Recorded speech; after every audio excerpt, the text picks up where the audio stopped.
अखिल ब्रह्मांड नायक श्री कृष्ण की शाश्वत प्रिया राधा जी को नमस्कार।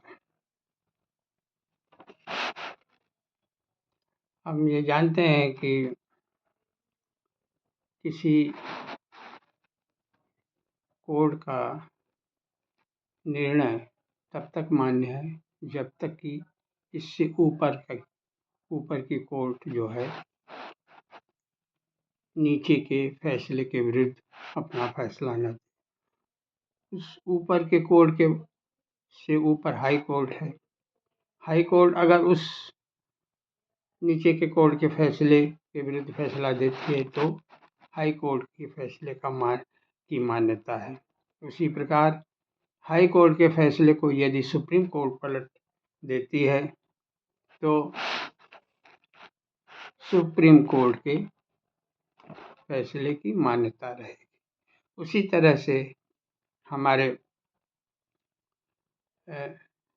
धार्मिक क्षेत्र में सुप्रीम कोर्ट का स्तर जो है वेदों को प्राप्त है। वेद के विरुद्ध यदि नीचे के किसी भी ग्रंथ में कुछ लिखा है तो वो मान्य नहीं है, भले उसे व्यास जी ने ही लिखा हो। हाँ, वेद के अनुकूल जितनी बातें हैं पुराणों में वो मान्य हैं।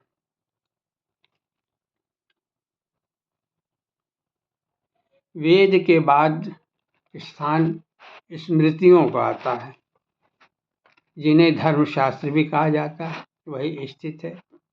वेद और स्मृतियों की बातें जो हैं वो मान्य रहेंगी हमेशा। तीसरे नंबर पर इतिहास आता है। इतिहास की श्रेणी में जो ग्रंथ हैं वो रामायण और महाभारत है। रामायण पहले का ग्रंथ है, पुराना ग्रंथ। तो रामायण में कही हुई बात जो है महाभारत में कही गई बात से ज़्यादा महत्वपूर्ण मानी जाएगी, या यूँ कहिए कि महाभारत की कही हुई बात को अमान्य कर दी जाएगी यदि वो रामायण में कही गई बात के विरुद्ध है। अब सबको ज्ञात है कि रामायण जो है वाल्मीकि जी ने लिखा है और महाभारत जो है वो व्यास जी ने लिखा है। और अंत इस प्रमाण के पायदान पर सबसे नीचे, सबसे बाद में चौथे नंबर पर पुराण है। पुराणों की संख्या 18 है। उसमें भी सात्विक पुराण, राजस पुराण और तामस पुराण यह कह करके उनका वर्गीकरण किया गया है। और सात्विक पुराणों की श्रेणी में श्रीमद् भागवत, विष्णु पुराण, पद्म पुराण आदि हैं। वेदों से लेकर पुराण तक सभी में भगवान की ही महिमा का गायन किया गया है। इनका उद्देश्य भगवान की महिमा का ही गायन है। वेदे रामायणे चैव पुराणे भारते तथा आदि मध्ये तथा चान्ते हरि सर्वत्र गीयते। भगवान की महिमा का ही सर्वत्र गायन हुआ है।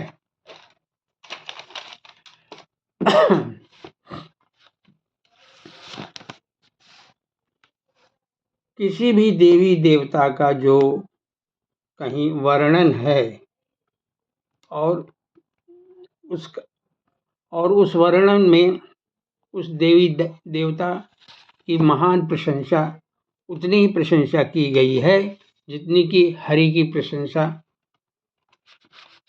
की जाती है।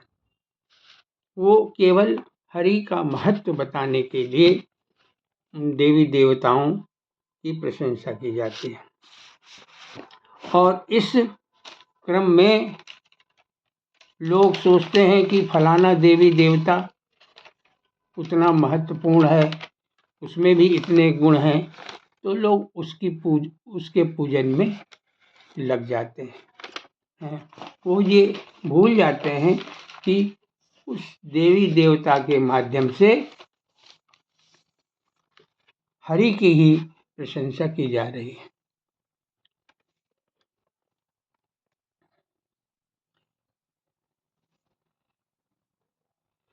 अच्छा, अब आते हैं पुनः जो सुप्रीम कोर्ट के स्तर प्राप्त है, वेदों की बात फिर से करते हैं। वेद का कोई भी मंत्र हो और वो मंत्र किसी भी देवता से संबंधित हो, लेकिन प्रारंभ में हरि का नाम के बाद ही उस देवी देवता का मंत्र जो है पूरा हो पाता है। जैसे हरि ओम गणानां त्वां गम गणपति हवामहे, उसी प्रकार हरि ओम अम्बे अंबिके अम्बालिके आदि। बिना हरि का नाम लिए किसी भी देवता के मंत्रों में शक्ति का आधान नहीं हो सकता। जब तक शक्ति का आधान नहीं होगा,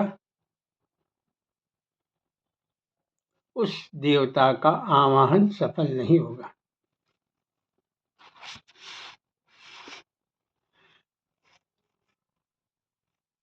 ये तो आवाहन की बात हुई। इतना ही नहीं, किसी भी देवता का अनुष्ठान हो, पूजन हो आदि, यहाँ तक कि श्राद्ध तर्पण पिंडदान आदि के समय किसी तरह का कार्य हो, पंडित जी सबसे पहले कहेंगे कि आचमन कीजिए, और आचमन में जो मंत्र बोला जाता है, ओम केशवाय नमः, ओम नारायणाय नमः, ओम माधवाय नमः। तो इस प्रकार हरि के नाम से ही शरीर में पवित्रता आती है। ये क्षमता भगवान के नाम में है। इसके आगे देखिए, मान लिया हम स्नान करके आए हैं, गंगा स्नान करके आए, तो भी हरि के नाम से हमको जो है अपने पवित्र होने के लिए हमें हरि के नाम से जल अपने ऊपर छिड़कना पड़ता है और बोलना पड़ता है, ओम अपवित्र पवित्रो वाम सर्वावस्थां गतो भुवा यः स्मरेत् पुंडरीकाक्षं सबाह्वान्तरः शुचिः। तो ये क्रम लंबा है, और हम जो भी सत्संग सुधा में सम्मिलित करते हैं, जो भी प्रसंग, वो अयोध्या के राघवाचार्य जी महाराज हुए, वृंदावन के गौरदास जी महाराज हुए, मलुक पीठ के महाराज हुए, इन लोगों के प्रवचन से जो कुछ भी हम सुनते हैं, ग्रहण करते हैं, और मस्तिष्क में स्मृति में जो रहता है, उसी के अनुसार हम जो है सत्संग सुधा में सम्मिलित करते हैं।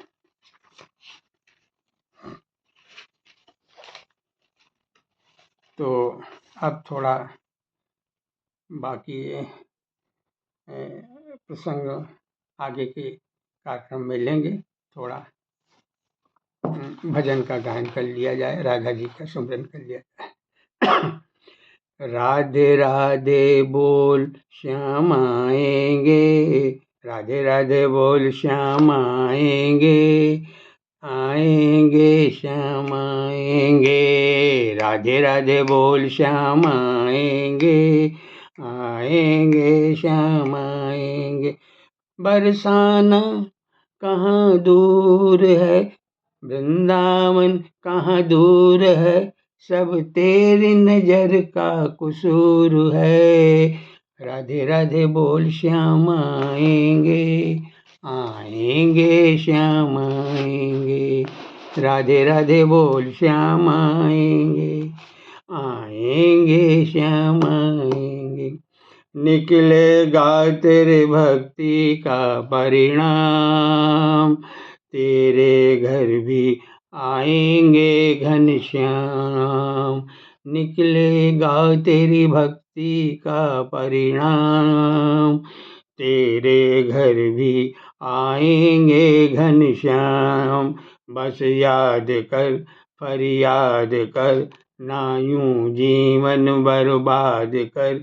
बीते दिन लौट न आएंगे, बीते दिन लौट न आएंगे। राधे राधे बोल श्याम आएंगे, राधे राधे बोल श्याम आएंगे। आएंगे श्याम आएंगे, राधे राधे बोल श्याम आएंगे।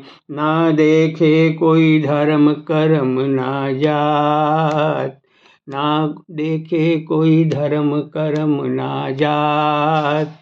जाने सब भक्तों के दिल की बात। ऐसे प्रभु हैं, ऐसी ममतामयी जगत जननी माँ राधे हैं।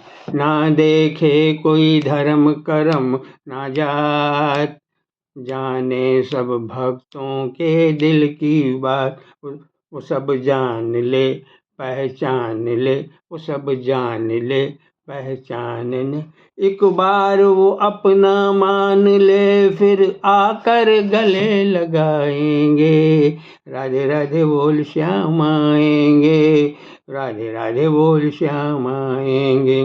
लाखों में किसी एक को चुनते हैं, अंदर की आवाज को सुनते हैं।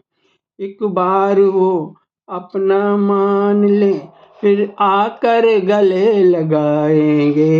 राधे राधे बोल श्याम आएंगे, राधे राधे बोल श्याम आएंगे। प्रेम के आंसू जिनके बहते हैं, प्रेम के आंसू जिनके बहते हैं, उनके तो हरि संग संग रहते हैं। मैं भी प्यासी हूँ हरिदासी हूँ, मैं भी प्यासी हूँ हरिदासी हूँ।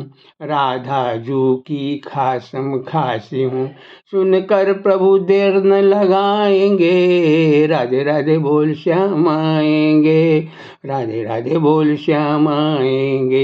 वृंदावन कहाँ दूर है, बरसाना कहाँ दूर है, सब तेरी नजर का कसूर है। राधे राधे बोल श्याम आएंगे, राधे राधे बोल श्याम आएंगे। बोलिए राधा रानी की जय।